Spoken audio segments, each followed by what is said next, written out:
अब हम लोग स्टार्ट करते हैं। फर्स्ट लाइन देखो, the first half of the 20th century witnessed 2 world wars. These were the most important events of the century. Witnessed 2 world wars. It changed the world scenario. We are going to learn about its impact on India. Basically 20th century का first half मतलब कितने से कितना year होगा सोचो। 20th century का मतलब 20th century का फर्स्ट हाफ मतलब 1901 से 1950 तक का टाइम है ये फर्स्ट हाफ, और फिर 1951 से 2000 तक सेकेंड हाफ हो जाएगा। समझ में आया? तो ये जो इरा वर्ल्ड वॉर का है, जो फर्स्ट हाफ है 20th सेंचुरी का, 1901 से लेकर 1950 तक का जो टाइम पीरियड है, इसमें जो है 2 वर्ल्ड वॉर हुई है बहुत बड़ी बड़ी। ठीक है, मतलब वर्ल्ड वॉर का मतलब ही समझ में आ रहा है ना कि world war, all over the world war हुई है। अब तक हम लोग जितनी भी वॉर्स वगैरह के बारे में पढ़े थे वो 2 कंट्रीज़ के बीच में या 2 कॉलोनी के बीच में, ऐसा कुछ भी चल रहा था, मतलब 2 कोई ग्रुप है उसके बीच में। बट ये जो वॉर्स थी जिसको वर्ल्ड वॉर बोला जा रहा है, ये ऑल ओवर द वर्ल्ड में थी, सब कंट्रीज़ थी वर्ल्ड किसमें। तो अभी हम लोग जो इस चैप्टर में इसी के बारे में पढ़ेंगे। नाउ फर्स्ट वर्ल्ड वॉर कब से कब तक हुई? मतलब 4 ईयर्स। याद रखना, हाँ, ये टाइम पीरियड भूलना नहीं, ये सब ऑब्जेक्टिव वगैरह में पूछ सकता है आप लोग को। 1914 to 1918 first world war. The first world war begin in 1914 CE. The main cause of it was the competition amongst the European countries who nourish imperialistic ambitions. अब देखो क्या हुआ कि ये जो वर्ल्ड वॉर थी ये बेसिकली किसके बीच में थी? यूरोपियन कंट्रीज़ के बीच में थी। अगर इसको देखा जाए बेसिकली तो ये क्या थी? यूरोपियन कंट्रीज़ के बीच में वॉर्स थी। लेकिन इसको वर्ल्ड वॉर क्यों बोला गया? बिकॉज उस टाइम पे यूरोप ने कितनी सारी कॉलोनीज़ बना ली थी अपनी, एशिया, अफ्रीका, सब तो उनकी कॉलोनीज़ थे। तो अब अगर यूरोपियन कंट्री में जैसे ब्रिटिश है, इंग्लैंड है और फ्रांस है, इन दोनों में अगर वॉर होती है तो इनडायरेक्टली इनकी जो कॉलोनीज़ है उनको भी वॉर में इन्वॉल्व होना पड़ेगा, क्योंकि रूल कौन कर रहा है? यूरोपियंस कर रहे हैं। अब ये अगर कहीं वॉर करेंगे तो ये सोल्जर की जो हेल्प है, सोल्जर जो है, सिपाही जो है, फौजी, वो कहाँ से लेंगे? अपनी कंट्रीज से तो लेंगे ही, प्लस अगर इनको अपनी स्ट्रेंथ बढ़ानी है तो और कहाँ से लेंगे? कॉलोनीज से, अपनी कॉलोनीज से लेंगे। तो इनडायरेक्टली क्या हुआ था कि यूरोपियन कंट्रीज़ की इस वॉर में जो कॉलोनीज थी वो सब भी इन्वॉल्व हो गई थी, इसीलिए इसको वर्ल्ड वॉर बोला गया है। मतलब ऑल ओवर द वर्ल्ड सब इन्वॉल्व थे इसमें। अब कॉजेज़ क्या हैं, इसके रीजंस क्या थे? कॉजेज़ मीन्स रीजंस, वजह क्या थी? कॉजेज़ क्या थी कि वर्ल्ड वॉर होनी, मतलब वर्ल्ड वॉर हुई, ऐसा इसका रीज़न क्या था? We have already seen that the later half of the 19th century was marked by several industrial inventions.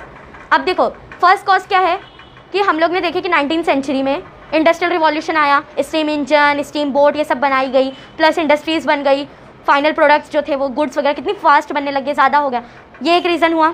Then machines came in use for various production process. Machines का use होने लगा production में। अब तक क्या हो रहा था? लेबर यूज़ करते थे ना, लेबर प्रोडक्शन करते थे कोई भी चीज़ का। बट जब मशीन्स आ गई तो वही चीज़ जो कि एक लेबर जो है, अगर समझ लो एक लेबर एक दिन में 10 प्रोडक्ट बना रहा है, वही मशीन जो है 1 घंटे में 100 प्रोडक्ट बना कर दे रही है।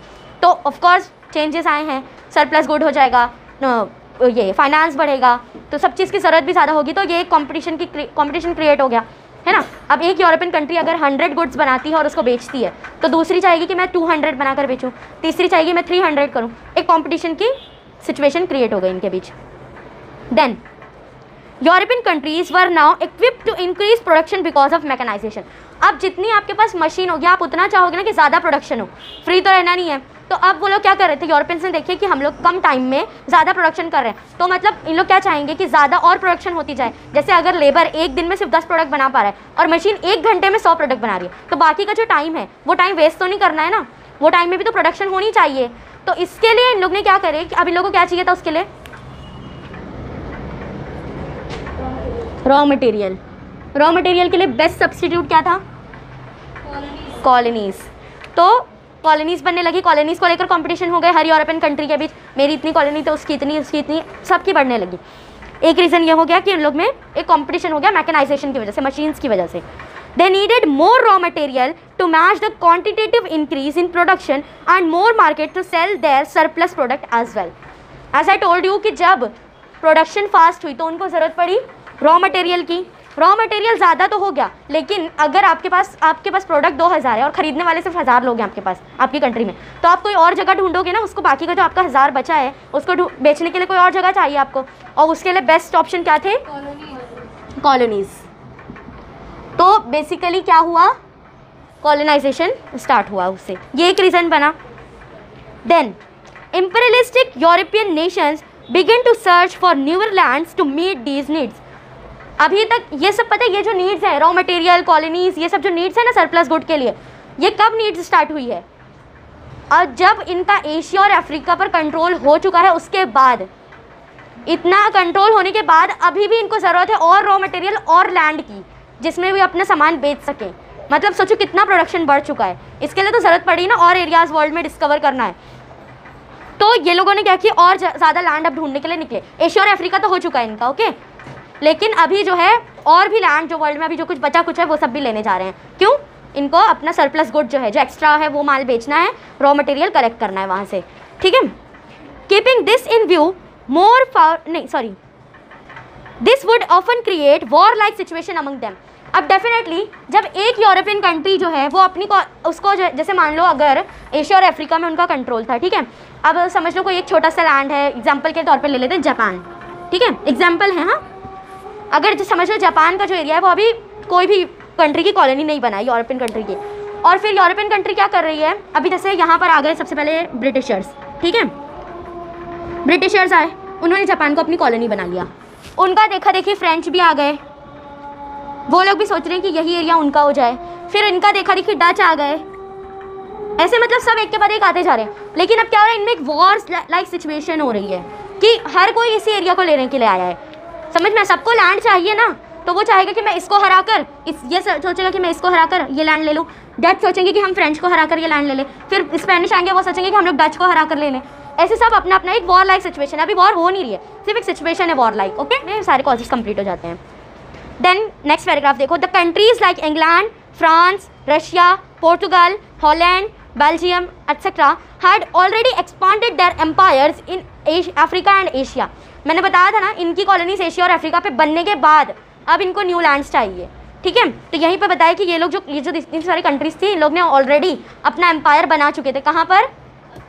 अफ्रीका एंड एशिया में। इन the pre world war Europe, England, Germany, Austria, Hungary, Russia, France and Italy were the Nations of primary importance. Pre world war का पीरियड मतलब वर्ल्ड वॉर स्टार्ट होने से पहले का थोड़ा पीरियड, मतलब जैसे एकदम बस अब वॉर स्टार्ट होने ही वाली है, जैसे हम लोग नहीं थिएटर में जाते हैं तो मूवी बस स्टार्ट होने ही वाली है, अभी हुई नहीं है स्टार्ट, लेकिन एकदम रेडी होकर बैठ जाते हैं ना, पॉपकॉर्न और कोक वोक सब लेकर एकदम रेडी कि बस अब मूवी स्टार्ट होने वाली। एग्जैक्टली सेम सिचुएशन थी प्री वर्ल्ड वॉर का पीरियड, मतलब वॉर एकदम बस जस्ट अब स्टार्ट होने वाली, एक स्पार्क चाहिए बस।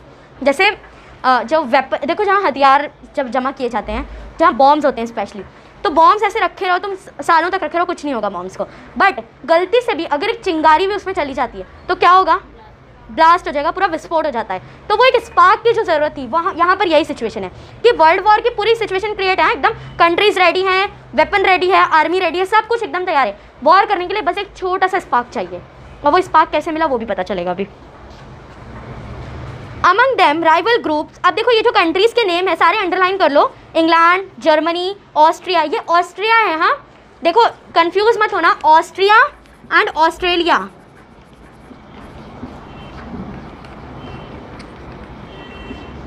ऑस्ट्रिया एंड ऑस्ट्रेलिया का डिफरेंस ये है कि ऑस्ट्रिया जो है ये एक यूरोपियन कंट्री है, ठीक है, और ऑस्ट्रेलिया जो है ये एक कॉन्टिनेंट है, ठीक है, और ये कॉन्टिनेंट कहाँ पर आता है? साउथ एशिया में। साउथ एशिया नहीं बोलेंगे क्योंकि अब खुद एक कॉन्टिनेंट है, तो आई शुड से दैट ये साउथ में है, अंटार्कटिका के करीब, ठीक है। तो ऑस्ट्रेलिया एकदम डिफरेंट है और ऑस्ट्रिया एकदम अलग है, तो कभी भी गलती से भी अगर पेपर में आपने ऑस्ट्रिया की जगह ऑस्ट्रेलिया लिख दिया तो आपका पूरा आंसर रॉन्ग हो जाएगा, इसके लिए बहुत ध्यान रखना ये चीज़, स्पेलिंग मिस्टेक नहीं होनी चाहिए, बहुत कंफ्यूजिंग होता है ये। तो देखो Austria, Hungary, Russia, France, Italy, ये सब क्या थी उस टाइम की? डेवलप्ड नेशन थी, ठीक है, इनके पास प्रोडक्शन था खूब अच्छा, खूब पावरफुल थे, सब था, तो इसकी वजह से क्या था कि ये लोग जो है इस रेस में, वर्ल्ड वॉर की रेस में सबसे आगे थे, ठीक है। अगर वॉर होगी तो सबसे पहले यही सब कंट्रीज़ को लेकर होगी, ठीक है। Then among them rival groups were form, अब इनके बीच अब जाहिर सी बात है सब कंट्री एक रेस में जा रही है, तो एक कॉम्पिटिटर तो एक दूसरे के बन ही गए ये लोग, है ना। जैसे राइवल ग्रुप का मतलब ही होता है कि आपका कॉम्पिटिटर कोई, तो अब क्या हो रहा है कि देखो ये इंग्लैंड है, रशिया है, फ्रांस है, ये सब कैसे हैं? प्रोडक्शन में एक हैं, इनके पास पैसा भी उतना ही है, हथियार उतने हैं, आर्मी उतनी बड़ी है, सेम है सब कुछ, तो अब सब में कंपटीशन हो जाएगा ना, कि ये सोचेगा कि मैं इसको कॉन्कर कर लूँ, ये मेरे से पावरफुल के नहीं होना चाहिए, वो सोचेगा मैं उसको कॉन्कर कर लूँ क्योंकि वो मेरे से पावरफुल नहीं होना चाहिए। इस तरह इन लोग में एक ताने बानी हो चुकी थी। Because of the rivalry, every nation began to enhance its military and naval strength. There was a competition to produce more and more destructive weapons. This ultimately resulted in political situation akin to war. अब देखो क्या हो रहा था, अब इन लोगों ने देखे कि वॉर लाइक सिचुएशन तो हो रही है। फिर वही बात हो गई कि उसकी आर्मी में अगर 1 लाख सोल्जर्स हैं तो मेरी आर्मी में 2 लाख होनी चाहिए, उससे ज़्यादा। उसके पास अगर 1000 गन्स हैं तो मेरे पास 2000 होनी चाहिए।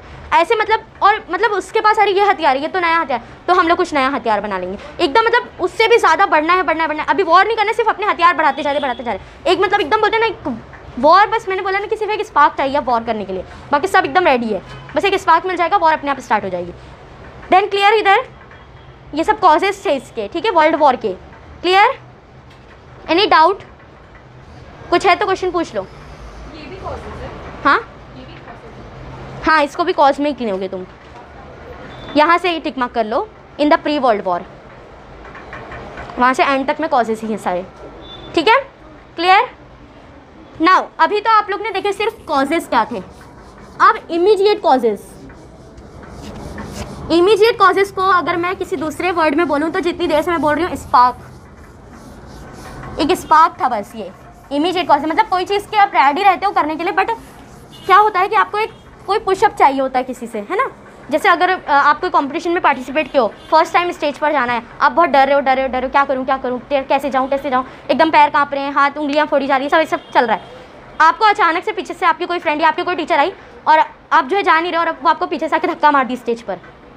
आप स्टेज पर ऑलरेडी ऑडियंस के सामने जा चुके हो, अब आप वापस भाग के तो जाओगे नहीं, तो वो एक स्पार्क आपको मिल गया। अब आपको वहाँ खड़े रह के बोलना ही है, चाहे जो करो आपको वहाँ बोलना है।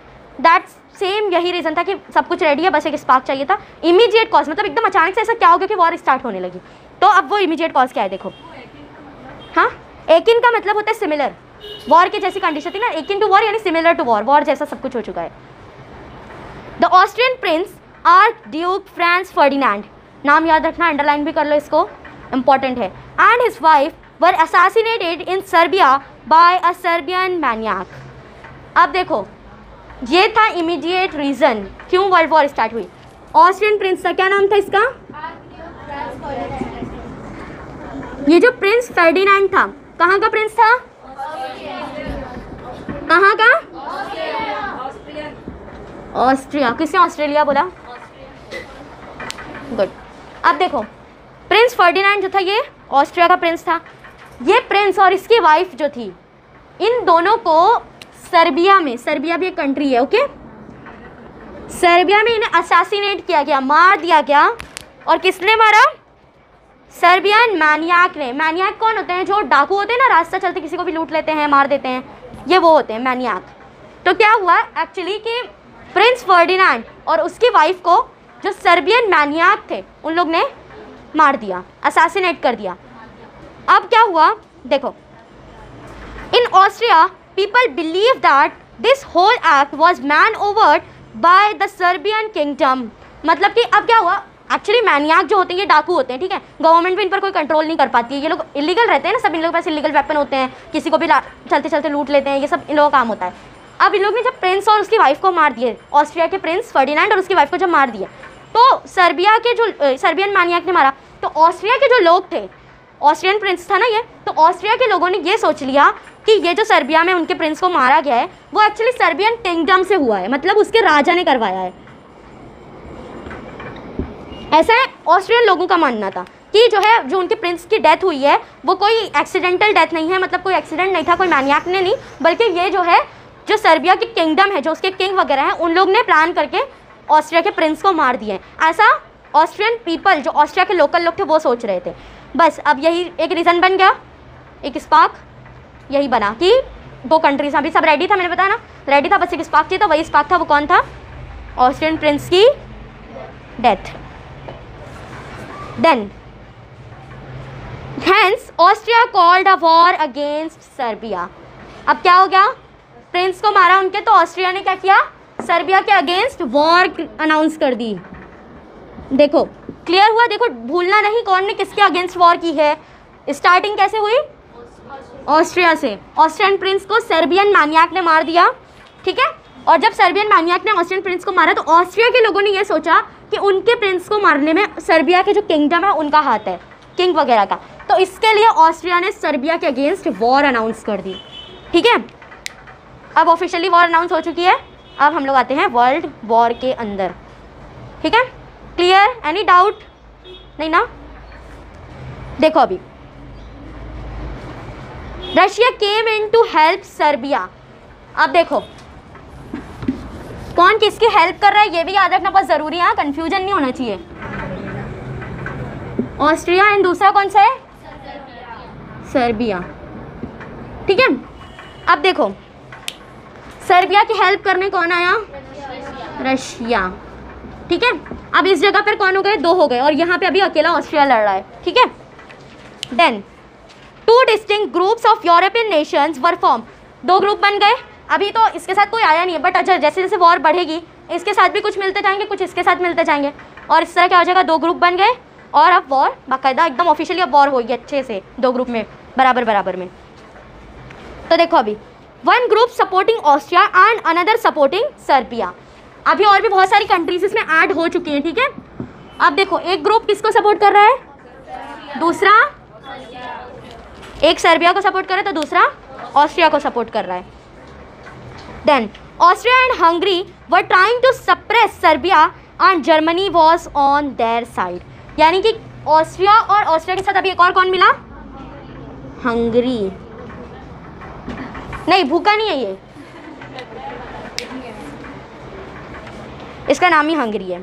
तो ऑस्ट्रिया और हंगरी का क्या मामला था कि ऑस्ट्रिया और हंगरी ने सर्बिया पर ये चीज़ का सप्रेस किया, दबाव डाला कि जर्मनी जो है, ऐसे दबाव डाल रहे थे कि जर्मनी जो नेशन है वो ऑस्ट्रिया की हेल्प करने लग जाए। जो सर्बिया और हंगरी है ना ये लोग, अरे सॉरी, ऑस्ट्रिया और हंगरी जो है ये सर्बिया पर दबाव डाल रहे थे, सप्रेस कर रहे थे इसको। किस लिए दबाव? इसलिए डाला जा रहा था ताकि जो जर्मनी है वो जब देखेगा कि सर्बिया पर ज़्यादा सप्रेशन है तो वो सर्बिया के बजाय ऑस्ट्रिया की हेल्प करने आएगा। इसके लिए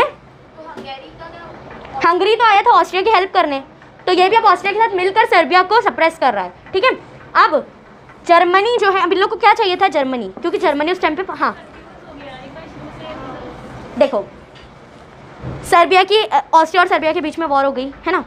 सर्बिया की हेल्प करने रशिया आया, ऑस्ट्रिया की हेल्प करने हंगरी आ गया। अभी जर्मनी एक ऐसा नेशन था जो अभी दोनों में से किसी के साथ नहीं था, लेकिन वो किसी और एक के साथ इन्वॉल्व होने वाला है, और चांसेस किसके साथ थे? सर्बिया के साथ। बट ऑस्ट्रिया ने क्या किया? सर्बिया को सप्रेस किया, इस पर दबाव डाला, ताकि अगर इस पर दबाव डालेंगे तो ये कमज़ोर होता जाएगा, है ना। ये कमज़ोर होगा तो जर्मनी अगर इसका साथ देगा तो जर्मनी हार जाएगा, लेकिन अगर ये पावरफुल है और जर्मनी इसके साथ आता है तो ऑस्ट्रिया जीत और जर्मनी को भी जीत मिल जाएगी। तो इन लोग ने ऐसी कोशिश की, ऑस्ट्रिया और हंगरी ने मिलकर इस पर ऐसे दबाव डाले कि जर्मनी जो है वो इनका साथ देने लगे। अभी क्लियर हुआ? ठीक है।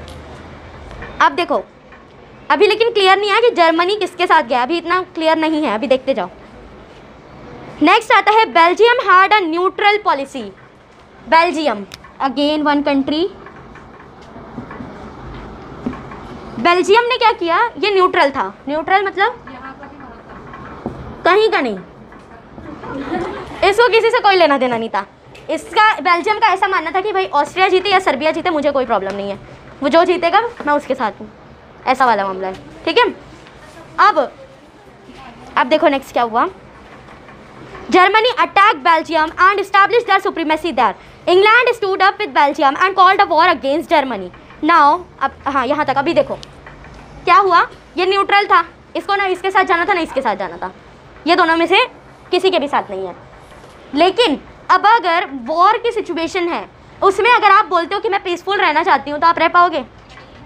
ऑफ कोर्स नहीं रह पाओगे।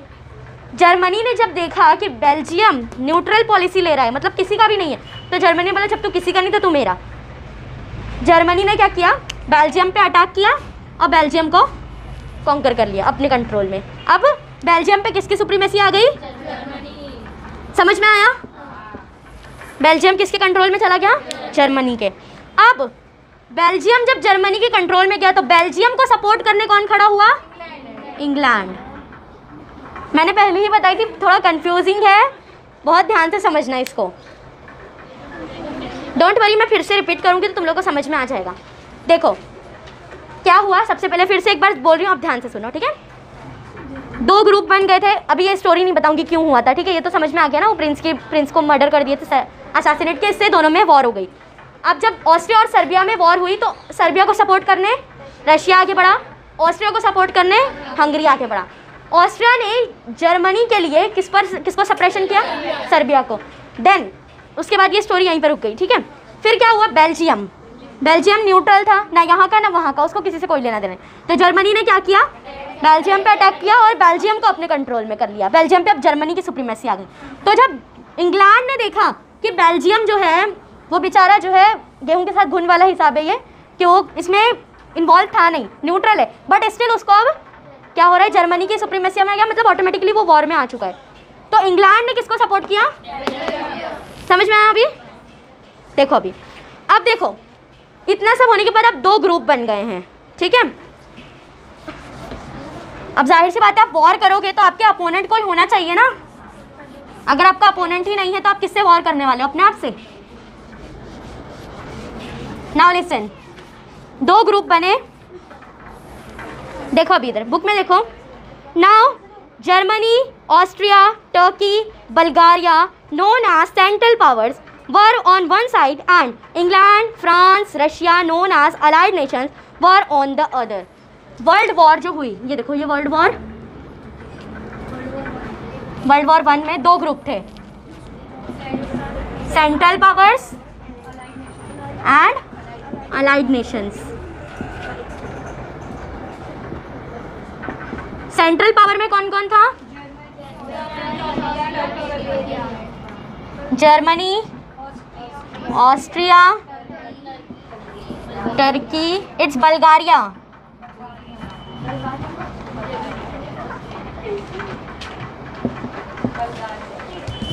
बल्गारिया, क्लियर। सेंट्रल पावर्स में कौन कौन सी कंट्री आई, Germany, Austria, Turkey and Bulgaria. हाँ, जर्मनी ऑस्ट्रिया अब साथ में आ गए तो डेफिनेटली एक साथ हो ही चुके हैं, ठीक है। देन अब आते हैं अलाइड नेशन की तरफ। अलाइड नेशन में कौन कौन है,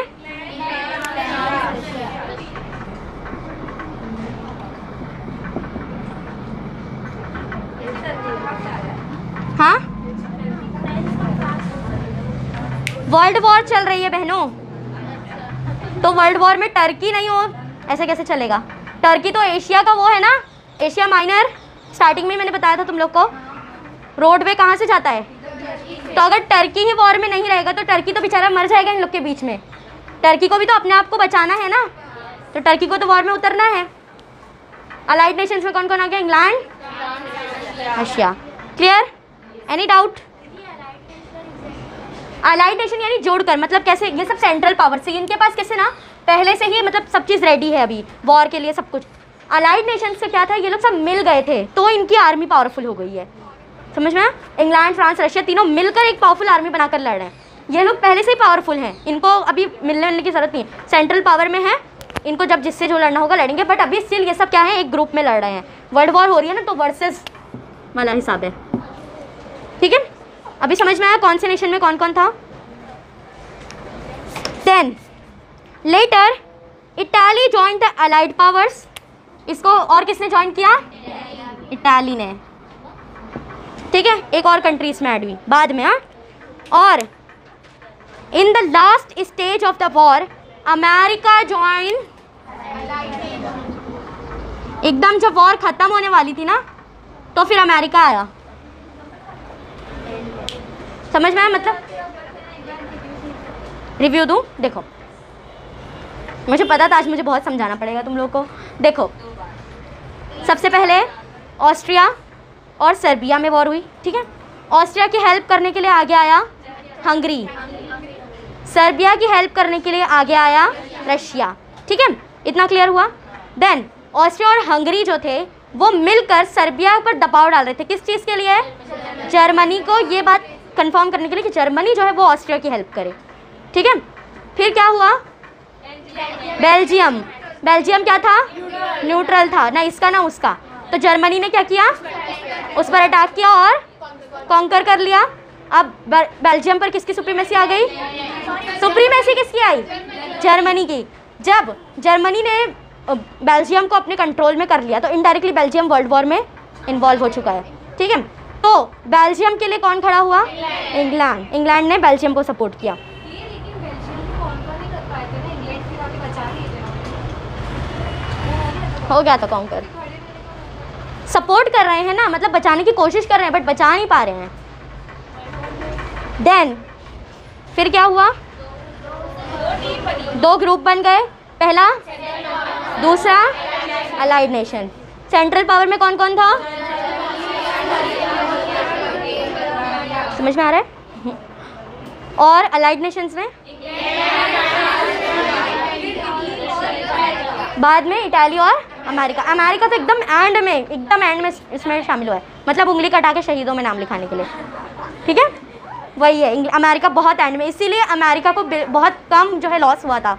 वर्ल्ड वॉर के बाद जो कोल्ड वॉर स्टार्ट हुई है उसमें अमेरिका और रशिया ही तो खड़े हुए थे ना। अमेरिका को इसलिए अमेरिका पावरफुल था क्योंकि अमेरिका एंड में आया था, तो अमेरिका बहुत पावरफुल था, उसको इतनी फाइनेंशियल प्रॉब्लम थी ही नहीं। समझ में आया अभी? Any doubt? आगे बढ़ूँ। A naval war was fought in 1916 between Germany and England at Jutland in the North Sea and German Navy was defeated. 1914 से कब तक चली है? तो उसमें 1916 में क्या हुआ? नवाल वॉर हुई, वाटर वेज में, मतलब पानी की वॉर जो होती है, नवाल वॉर हुई। Thank you. नवाल वॉर में क्या हुआ? किसके बीच थी ये? जर्मनी एंड इंग्लैंड के बीच में थी। इसमें हारा कौन? जर्मनी। क्लियर? ये सब वर्ल्ड वॉर का ही पार्ट है। हाँ, एक कंट्री दूसरी कंट्री से लड़ती जा रही है।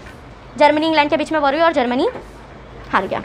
Then it resulted in a peace treaty in 1918 known as a treaty of Versailles. This peace treaty put an end of the First World War. 1918 तक वॉर चली ना। और वॉर एंड कैसे हुई? एक ट्रीटी से। मैंने बताया था ना, वॉर खत्म करने का सबसे अच्छा तरीका है कि आप ट्रीटी साइन कर लो। वही हुआ। और ट्रीटी का नाम क्या था? Treaty of Versailles. कोई जानता है ये ट्रीटी ऑफ वर्साइल्स इसका नाम क्यों है? ट्रीटी ऑफ वर्साइल्स, वर्साइल्स जो है ना ये एक जगह का नाम है। ओके, ये जो है ना वर्साइल्स जो सिटी है ये सेंट्रल फ्रांस में आती है, ठीक है। ट्रीटी ऑफ वर्साइल्स जो हुई है, तो वर्साइल्स जो जगह है वहाँ पर ये ट्रीटी साइन हुई है। और ये जगह कहाँ है? सेंट्रल फ्रांस में, ठीक है। इसके लिए उसी जगह के नाम पे इस ट्रीटी का नाम है। और यही ट्रीटी क्या हुई? एंड हुआ। अभी फर्स्ट वर्ल्ड वॉर क्लियर हुई? हाँ, सेंट्रल फ्रांस में। सेंट्रल फ्रांस में एक जगह है वर्साइल्स, वहाँ पर उस जगह पर ये ट्रीटी साइन हुई। इसके लिए उसी जगह के नाम पर इसका नाम था द ट्रीटी ऑफ वर्साइल्स। अब देखो, मैं पूरी वर्ल्ड वॉर को एक बार फिर रिव्यू कर रही हूँ, फिर से सुनो, ठीक है। सबसे पहले क्या हुआ? वर्ल्ड वॉर की पूरी तैयारी थी, सिर्फ एक स्पार्क चाहिए था। स्पार्क कहाँ से मिला? प्रिंस फर्डिनेंड और उसकी वाइफ को सर्बियन मैनियाक ने, ये सब वर्ड्स याद रखो जो मैं बोल रही हूँ, सर्बियन मैनियाक ने असैसिनेट कर दिया, ठीक है। इसके वजह से क्या हुआ कि जो ऑस्ट्रिया, और वो प्रिंस कहाँ का था? ऑस्ट्रिया का। फिर किसने ऑस्ट्रेलिया बोला? वो प्रिंस जो था वो ऑस्ट्रिया का था। तो ऑस्ट्रिया के प्रिंस को जब असैसिनेट कर दिए, मार दिए, हाँ दोनों को मार दिए, तो ऑस्ट्रिया के लोग क्या सोचने लगे कि ये सब जो प्लानिंग थी ये सब जो है सर्बियन किंगडम से, उन लोग के राजा लोग से प्लानिंग की हुई थी हमारे प्रिंस को मारने की। तो क्या हो गया? ऑफिशियली ऑस्ट्रिया ने सर्बिया के अगेंस्ट वॉर कर दी, वॉर अनाउंस कर दी। अब जब ये वॉर अनाउंस हुई तो सर्बिया की हेल्प करने के लिए आगे कौन आया? रशिया। और ऑस्ट्रिया की हेल्प करने के लिए आगे आया हंगरी, ठीक है। बाद में ऑस्ट्रिया और हंगरी दोनों मिलकर किस पर दबाव डालने लगे? सर्बिया पर। किस लिए? ताकि जर्मनी उनके साथ मिल जाए। फिर बेल्जियम न्यूट्रल था, ना इसका ना उसका, तो बेल्जियम को किसने कॉन्कर कर लिया? जर्मनी ने। जर्मनी ने जब बेल्जियम को कॉन्कर कर लिया तो बेल्जियम के लिए कौन खड़ा हुआ? इंग्लैंड। उसके बाद दो ग्रुप बन गए, कौन कौन से? 1916 में किसके और किसके बीच में वॉर? कौन सी वॉर थी? नवल वॉर थी। कहाँ हुई? जूटलैंड। जूटलैंड जो है ना अभी डेनमार्क में आता है, ओके, याद रखना। Then world war, first world war का एंड कहाँ से हुआ? Treaty of Versailles. उसका नाम ट्रीटी ऑफ वर्साइल्स क्यों है? ओके ग्रेट, समझ में आया? कुछ डाउट है?